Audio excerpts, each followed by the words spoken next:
Assistant County Commissioners, the leadership of Kenya School of Government, distinguished ladies and gentlemen, good afternoon. I'm Jambo. Let me take this opportunity first and foremost to congratulate all of you for the positions you hold in this administration, positions of responsibility, positions of great interest to the people of Kenya, and positions that will shape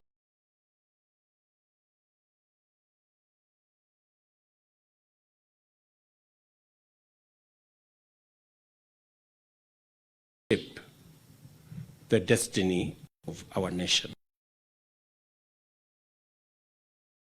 To have this meeting, it's been something I have been looking forward to. I think for the last 3 months, I've had conversations with the leadership of the Ministry of Interior on the setting up of this meeting so that we can have interaction and a conversation, and so that I can share with you my views, my thoughts as to where we want to take Kenya. Let me confirm that initially I was supposed to have a meeting with the county commissioners, but after some consultation, I asked the Ministry of Interior to extend this invitation to the DCCs. And as Hassan has put it, he has said it's been a while since the officers at the level of the DCCs have had an occasion to engage at this level, and I'm very proud that we are doing it here today. Karibuni sana.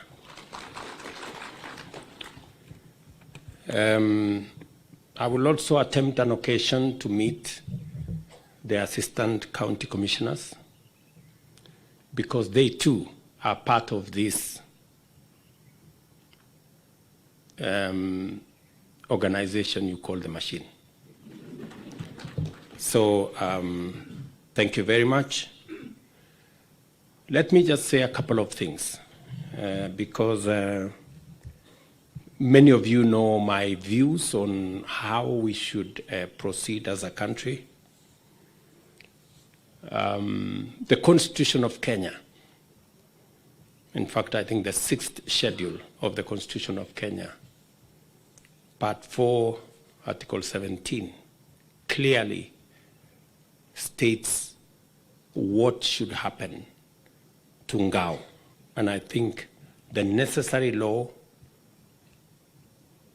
subsequent to that provision of the Constitution has been put in place, and therefore this national government administrative officers is a properly constitutionally constituted arm of government. There should be no doubt whatsoever as to the place of Ngao in the governance of Kenya.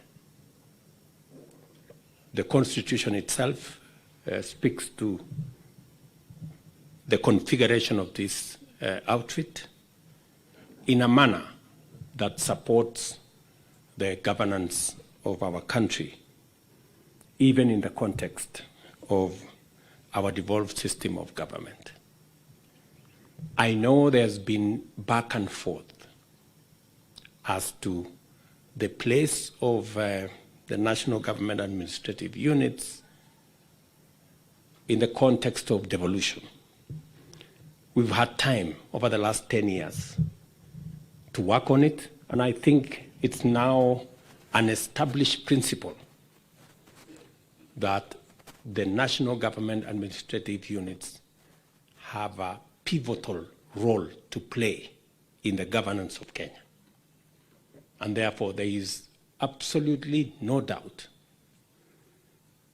as there was before, when many were pushing that what was called the provincial administration should be abolished. I think we are way beyond that, and there is a greater appreciation today of the place of the national government administration officers or administrative officers, commonly known as Ngao. And so I want to be very clear to you that your place is constitutional, it is legal, and it is proper. And you should serve with dignity, knowing very well that you're serving the people of Kenya, and you have my confidence in so doing.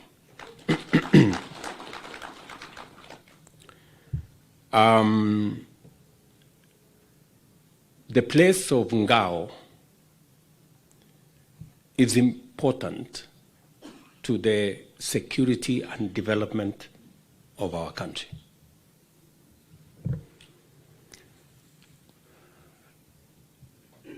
We have, and I say this without fear of any equivocation, we have a great country called Kenya. If I had a chance to be born again, I would want to be born in Kenya. That is how much I believe in this country. And I believe Kenya is a great country. And our duty is to make it greater by unlocking the potential that exists in our country.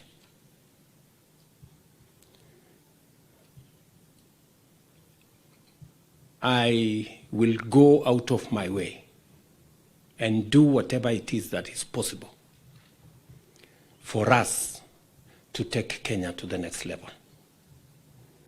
And for us to do that, it cannot be done by a person. It has to be done by a team.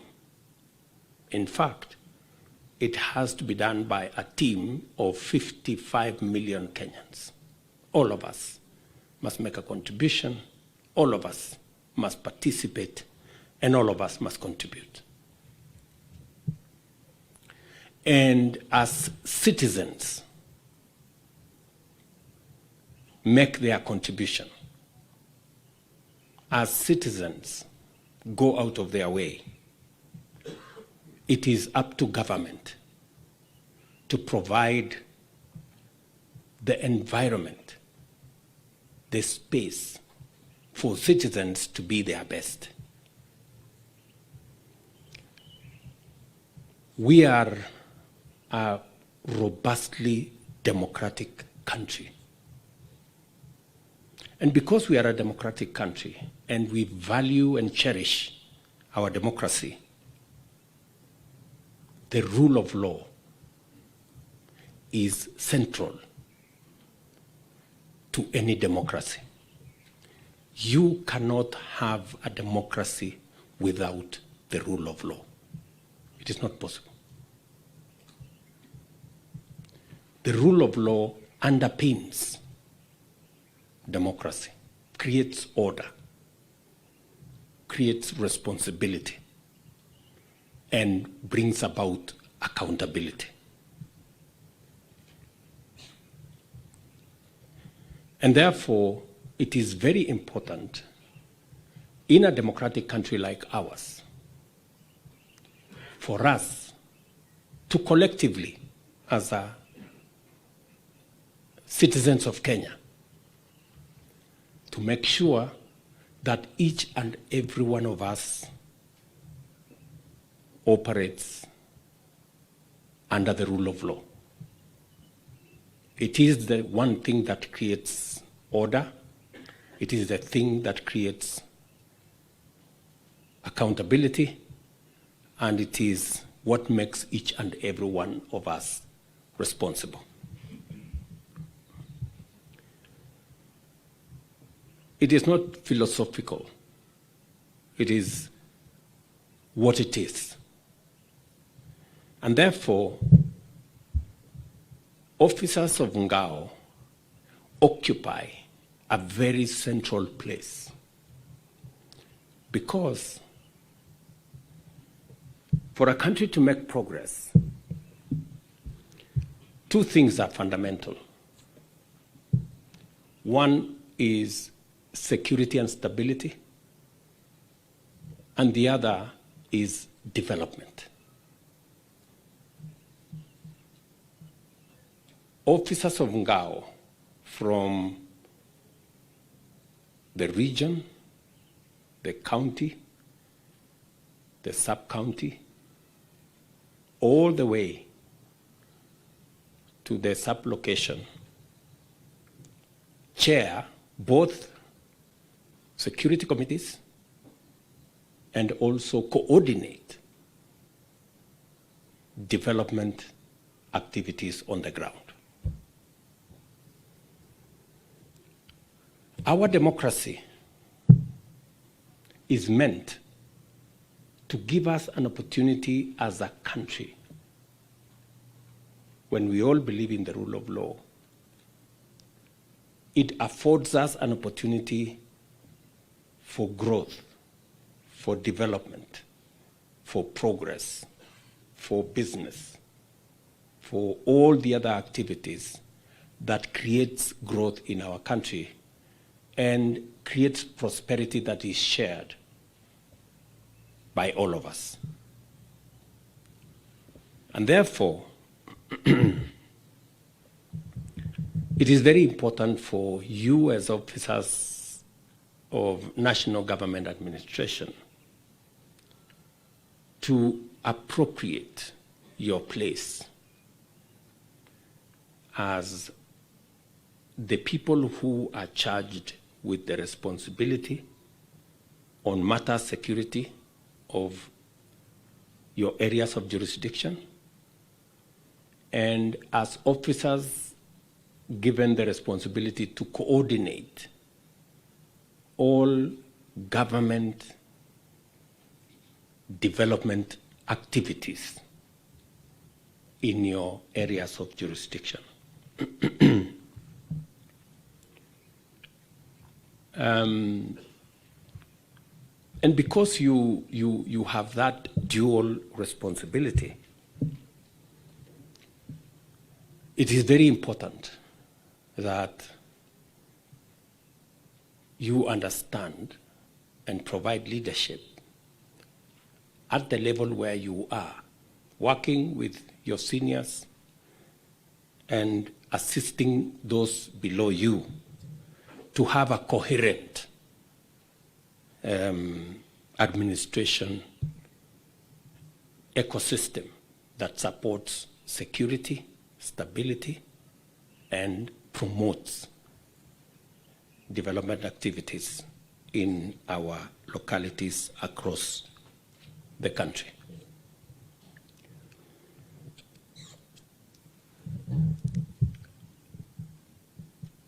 I am very confident that each and every one of you has had an occasion and time to interrogate our manifesto, the manifesto of this administration, so that you can understand some of the programs and projects that we are focused on doing.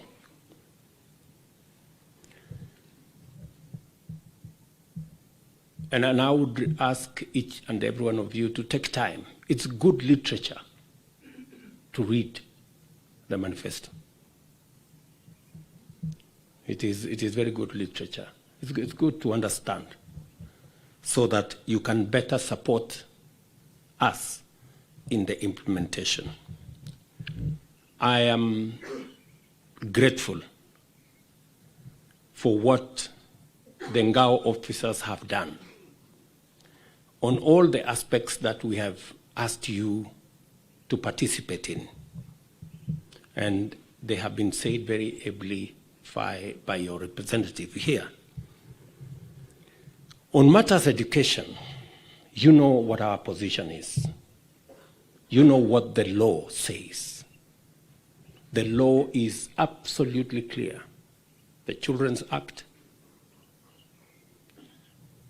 speaks with clarity to the responsibility placed on every parent to make sure that any child of school-going age must be in school. You as officers of government must go out of your way and make sure that in your area of jurisdiction, the children of Kenya who are supposed to be in school must be in school. And for whatever reason, if they don't have to be in school, we must have an explanation and we must have an intervention that makes them go to school. And please go out of your way. Do not allow things to go wrong merely because it is supposed to be somebody else's responsibility. I have said in the past that whatever development activities, whether they are carried out by the national government or they are carried out by the county government, you have a duty to support those development activities because they ultimately benefit the people of Kenya. To the extent that you can, without causing friction with others, you should go out of your way to support government initiatives and programs and projects, whether they are national government functions, whether they are run by constituencies or they are run by counties. You have a duty as government officers to support and facilitate the implementation of those programs and to make sure that public resources are spent in a manner that benefits the people of Kenya.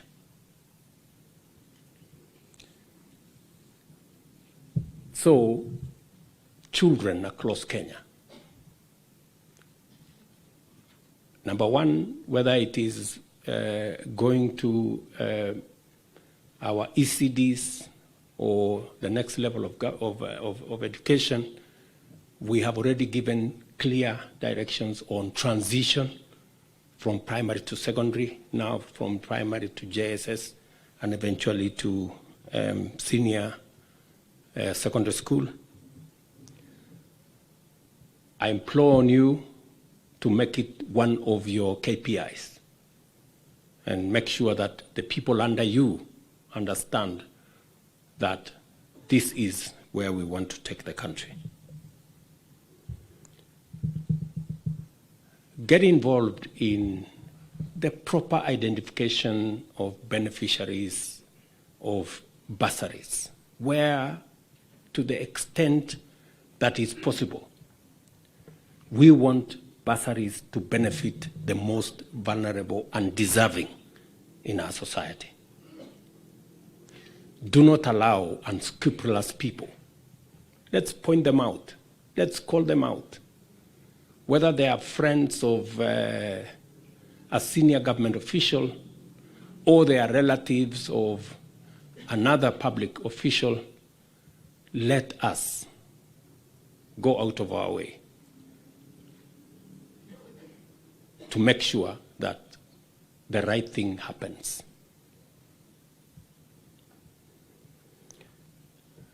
I must commend you on what the Deputy President has said.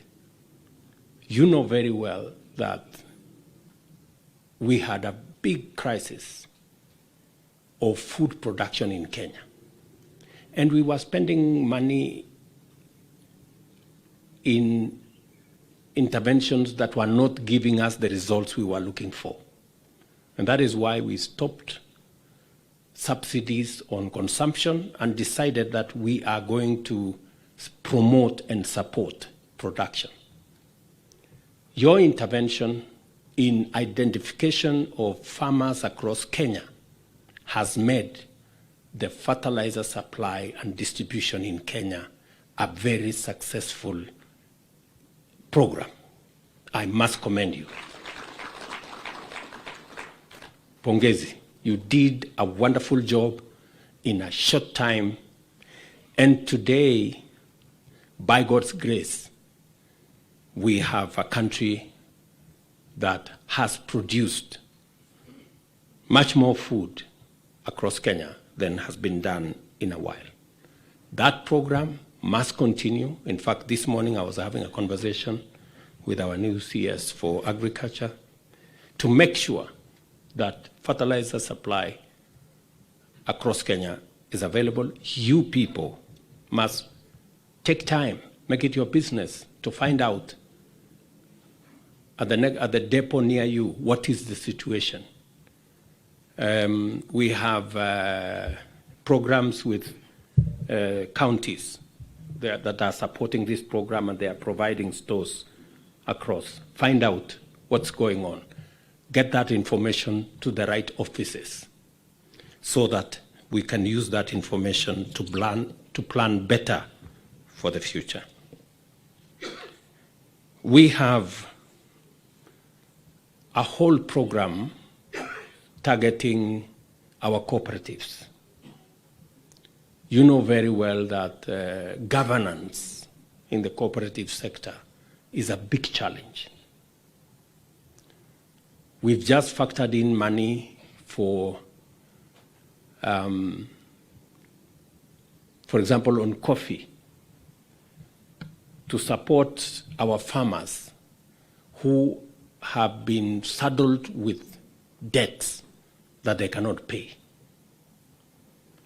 Some of these debts were, contracted in a way that may not have met the requisite rules. As we step in to sort out the coffee debts, you must be at the forefront in making sure that we get the right beneficiaries. We need your input in explaining to the public why it is important for citizens to participate in the elections of these cooperatives so that they can get the right people to run the cooperatives. You must support the Ministry of Agriculture to make sure that they are working on the right information. We now have a fund, Coffee Cherry Fund, where cooperatives can access credit for their farmers at 3%.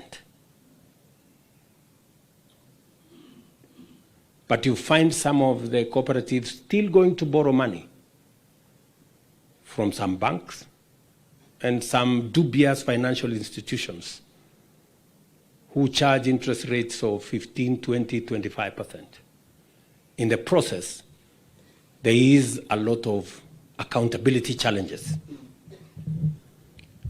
You officers of government must explain to the people on the ground that government has a facility, and members of cooperatives must insist that if there is any money to be borrowed, proper regulations must be followed, proper approvals must be obtained, and unless otherwise, that money can be borrowed from the Coffee Cherry Fund that has a 3% interest, and not other financial institutions.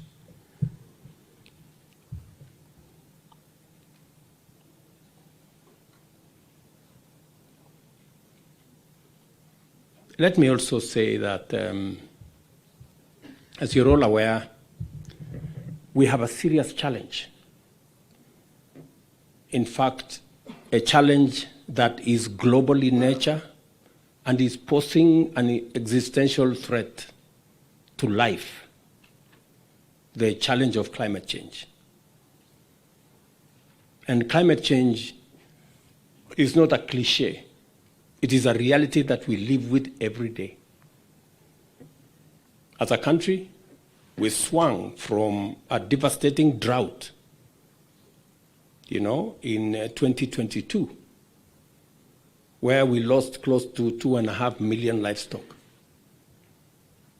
Straight in 2023, and in 2024, we had a flood that again caused,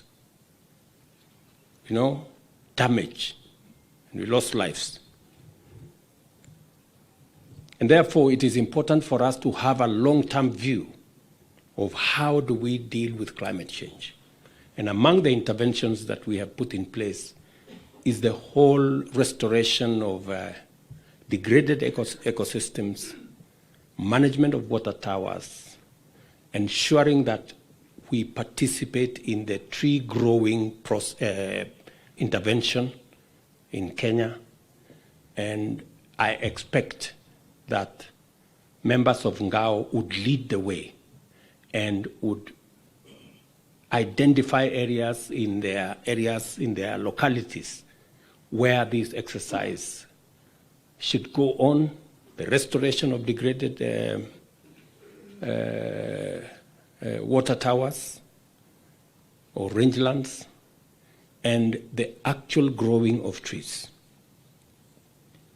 Shortly, we are working on an intervention that will bring more workforce, more people into the space of managing the effects of climate change. We expect that you, as members of Ngao, will work with us in making sure that we have the right people to work with. We will be mobilizing maybe close to 100,000 young people to provide necessary interventions around management of climate change. And I look forward to working with you in a manner that will help us manage the effects of climate change. As has been said here, the issue of substance abuse and alcoholism, second generation dangerous brews, is damaging and destroying families. And a whole generation is at risk. And it is our responsibility as government, and you take the front line in making sure that in your localities you must go out of your way to make sure that we take control of this situation and deal firmly and decisively with the menace of substance abuse, alcoholism, all these dangerous, poisonous substances and brews that our citizens are being subjected to. I know there is a lot of pushback from all manner of quarters, but fighting substance abuse and alcoholism is a war we must win. It is the only way we are going to save a generation of Kenyans, and we are going to protect our families. On this, ladies and gentlemen, each and every one of us must be held to account. I sometimes get very discouraged when I go to places and you find some of our national government administration officials you know, in a situation that you can clearly know that they have, unfortunately, they are victims of substance abuse. It sends the very wrong signal. You cannot tell people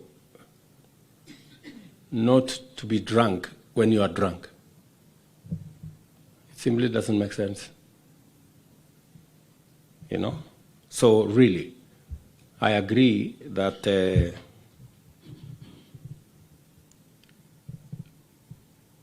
is nobody I have seen who has died because they stopped drinking or become, you know, because, you know, good people, authority comes with a lot of responsibility. If you want to exercise authority, you have to carry a lot of responsibility on yourself. You cannot issue orders to others if you are not responsible yourself. And you see, three things work together: authority, responsibility, and accountability. The more authority you have, the more accountable you must become, and the higher the accountability that is expected of you. You cannot have it any other way.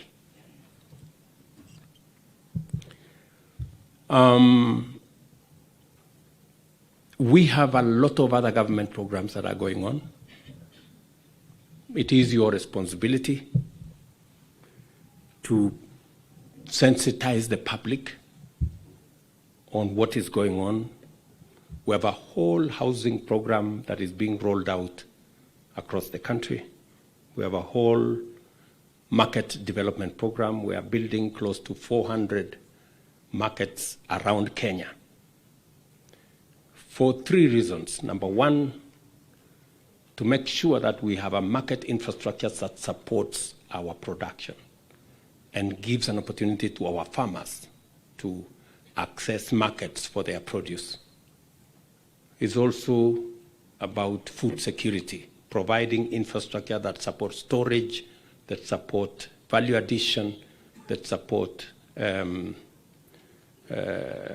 preservation so that we reduce on post-harvest losses. And it also begins to give us an opportunity to do value addition and make sure that we are not just selling primary products, and we can begin to access market infrastructure that increases incomes for our farmers. We have a whole program now that we are rolling out on health. You know very well how important health is. In fact, the second most important item, apart from education, is health. It's very important. And it is the reason why I have gone out of my way to build a new legal ecosystem, working with Parliament, so that we have a farmer foundation upon which to build our health infrastructure. And it became necessary for us to do this because under the old National Hospital Insurance Fund or National Health Insurance Fund, we had serious challenges. I was with the nuncio yesterday, and I've had occasion to meet with many church leaders. And the constant issue they bring to me is NHIF has not given us our refunds. NHIF owes us a lot of money. And it is because we had a challenge with NHIF. Because, for example, there was a hospital somewhere here in Kino. It was called St. Something, on some third floor of a building. And it was doing more surgeries, in quotes, than Kenyatta Hospital. In that hospital, there were more accountants than nurses, because they were gaming the NHIF system. And that is how we must re-engineer that whole space, digitize the whole ecosystem, so that we can bring more accountability into that space. And sometimes that's the reason why you have a lot of pushback from people who go to this court and that court and the other court, because they want to protect this gaming of the system, that we end up, one person in one occasion has been amputated 10 times. Sasa kama mguu yako ilikatwa, alafu tena sijui ilimea ikakatwa tena 10 times, same person. You know, these are the kind of things that is taking our country backwards. And that is why we must, you know, provide and take the bull by the horns and tell the people operating with impunity, enough is enough. We need to get the country moving. Thank you very much for your support for the community health promoters. Yes, they are a very big resource. We are working with the county governments. I want you, as members of Ngao, to support the community health promoters so that we can better plan the health of our citizens. Community health promoters are equipped. We have 100,000 of them around Kenya, I think 100,008.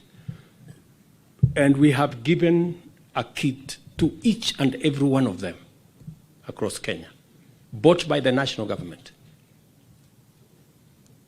We contribute half their stipend because we want every locality to have a community health person who can begin to collect data for us. What are the prevalent diseases in this area, so that we can better plan ahead what kind of medical facilities, what kind of medical commodities, what kind of medicine that we need to deploy to manage the health of our nation. So again, let me ask you and your teams below you to work with us in supporting the whole ecosystem of health that we are working on. We are rolling out digital hubs. Many of you must have heard me talk about this. We changed the law on CDF to make it possible for members of parliament to establish an ICT hub in every ward. It is important for you as members of this government to begin to sensitize people, begin to look out for these digital spaces, so that we can begin to channel young people into those spaces and begin to equip them with digital skills, support them to get digital jobs, expand digital commerce, and begin to enhance the incomes of young people across the country.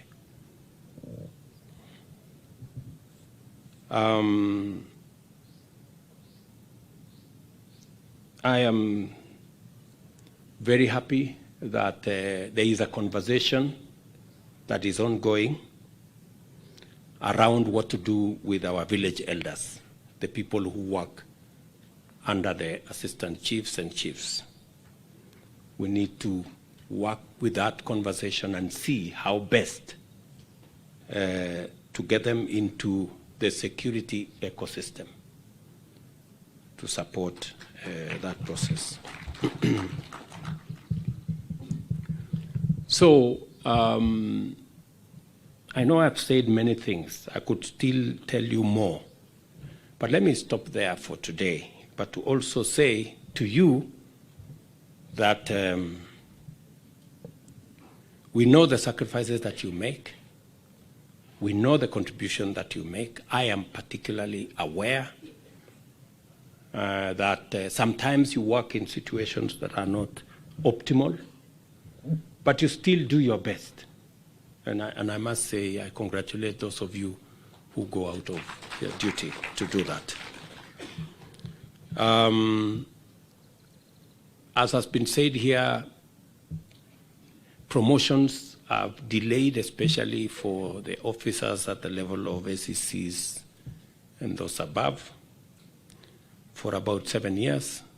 And when it was brought to my attention, I did instruct the ministry to provide resources for training. I'm happy that the first cohort of about 400 are completing their training in the next couple of days, and the next cohort of another 400 will be reporting immediately thereafter. And subsequently, this process must be as efficient and frequent as is necessary for us to make sure that no officer gets stuck at any level because they haven't received the requisite training. I want to commit to you that we are going to provide resources to make sure that there is continuous training and equipment of the national government administration officers so that they can better deliver on the mandate that you have and support the governance, the administration, and the development of our country. I know that, as has been said, that there is need also to provide for mobility of officers. We are constrained, but I undertook, for example, to carry out the modernization of the police. I think we are very well underway in modernizing both the police, the prisons, and the NYS.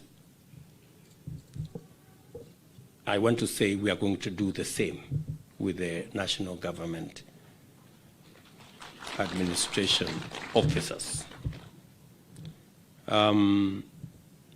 We are working on the first 1,000 vehicles. Maybe progressively every year we will see whether we can get 1,000 vehicles every year until we have every officer at a certain level with a car. We are going to be going the direction of electric motor vehicles, just for your information. So you will not need to struggle with looking for fuel. We will also give you a charger. So wakati uko kwa ofisi, gari ina charge hapo nje. Kitoka kwa ofisi, battery iko full, unasonga. And I am told that when the battery is full, it can do 300 kilometers. So you can even charge the guy every 2 days, so you have no problem. So we are looking into that space, and I just want to say the first people to begin the journey on electric motor vehicles will be central government, starting with both the police and yourselves. So maybe in another, how many months will we have the vehicles, gentlemen? 2 months, good. So in 2 months' time, we will have those vehicles, and we will try and facilitate. And I have told the ministry to begin to interrogate how we can support the chiefs as well, the assistants, the ACCs, all the way up in our spirit of bottom-up.